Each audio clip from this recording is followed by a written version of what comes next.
50대 여성이 집 앞에서 맨홀 구멍에 빠져 전치 12주에 중상을 입었습니다.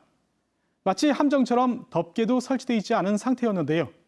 하지만 맨홀을 설치한 농어촌 공사와 관리권을 넘겨받은 자치단체가 서로 책임을 떠넘기면서 피해자는 병원비도 받지 못하고 있습니다.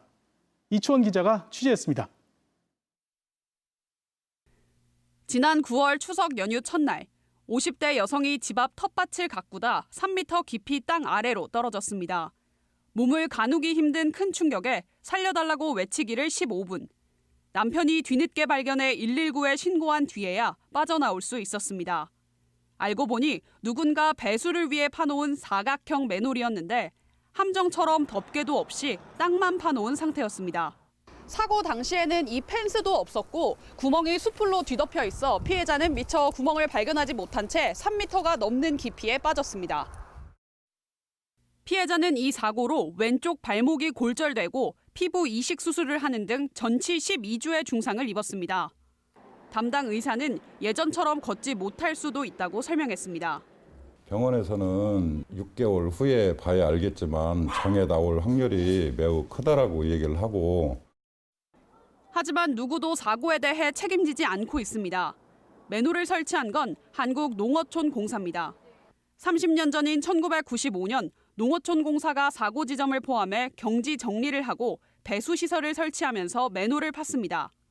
당시 맨홀 뚜껑을 설치했는지도 기록이 남아있지 않습니다. 하지만 농어촌공사는 지난해 5월 해당 지역을 관리구역에서 해제했고 지금은 시설물 관리 주체가 아니라고 주장합니다. 국가 소유 땅이어서 지자체인 보은군이 관리 책임을 받은 것으로 봐야 한다는 겁니다.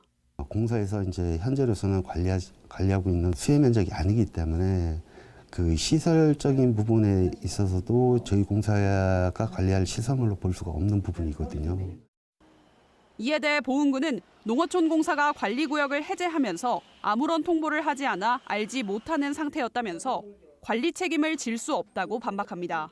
관리구역에서 해제가 됐다고 하더라도 뭐 인수인계라든지 이런 게 이루어지지 않았다고 하면은 관리를 계속하는 게 맞지 않느냐. 두 기관이 책임을 미루는 사이 수백만 원에 이르는 치료비는 모두 피해자 몫으로 남았습니다. 이게 명확히 어디 건지만 정확히 좀 가르쳐 달라고 얘기를 했어요. 제가 소송을 걸어도 어디 건지를 알아야 소송을 걸 건데 이쪽도 아니고 저쪽도 아니다라고 하고. 두 기관 모두 피해자가 소송을 걸어 책임이 가려지면 피해자에게 보상하겠다고 밝혔습니다. MBC 뉴스 이초원입니다.